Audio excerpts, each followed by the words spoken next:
Hi friends, welcome to our channel. 'Uyir' Roshan Matthew lead రోల్‌లో నటించిన ఈ మలయాళం మూవీ ఇప్పుడు జియో హాట్‌స్టార్‌లో తెలుగులో అందుబాటులో ఉంది భయ్యా. రన్ టైమ్ వచ్చేసి 2 అవర్స్ 16 మినిట్స్‌గా ఉంది. ఇదొక ఇన్వెస్టిగేటివ్ క్రైమ్ థ్రిల్లర్ మూవీగా చెప్పొచ్చు. కొన్ని రియల్ ఇన్సిడెంట్స్‌ని బేస్ చేసుకొని ఈ మూవీ తీశారని చెప్పొచ్చు. ఆత్మహత్యగా మొదలై హత్యగా ఎలా మారింది అనే పాయింట్ చుట్టూ తిరుగుతుంది మూవీ. మరి మూవీ ఎలా ఉందో తెలుసుకోబోయే ముందు మన ఛానల్‌ని కాస్త సబ్స్క్రైబ్ చేసి కొంచెం సపోర్ట్ ఇవ్వండి భయ్యా. నచ్చితే లైక్ చేయండి. మరి మూవీ చూసిన తర్వాత నాకైతే యావరేజ్‌గా అనిపించింది భయ్యా. ఎన్నో మూవీస్‌లో చూసినట్టుగా ఈ మూవీ కూడా రొటీన్ అండ్ ప్రిడిక్టబుల్‌గా అనిపించింది. చాలా వరకు మూవీ అంతా ల్యాగ్ చేసిన ఫీలింగ్ అయితే కలిగింది. అడల్ట్ కంటెంట్ ఏం లేదు, ఫ్యామిలీతో చూడొచ్చు. మూవీ గురించి మరింత డీటెయిల్‌గా తెలుసుకోబోయే ముందు ప్లాట్ ఏంటో చూద్దాం.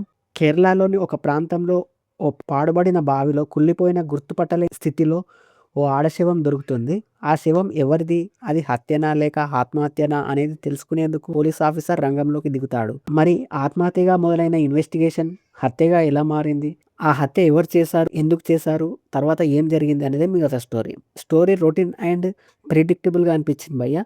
మూవీ అంతా స్లోగా సాగదీసిన ఫీలింగ్ అయితే కలిగింది.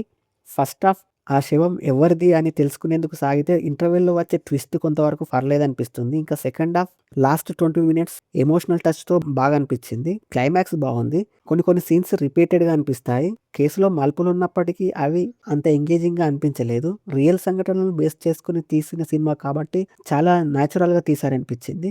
బ్యాక్‌గ్రౌండ్ మ్యూజిక్ పర్వాలేదు. సాంగ్స్ మామూలుగా అనిపించాయి. ఓవరాల్‌గా క్రైమ్ థ్రిల్లర్ మూవీస్ ఇష్టపడేవారు ట్రై చేయొచ్చు అనిపించింది. నాకైతే యావరేజ్ ఫీలింగ్ అయితే కలిగింది భయ్యా. That's it guys. Thank you for watching.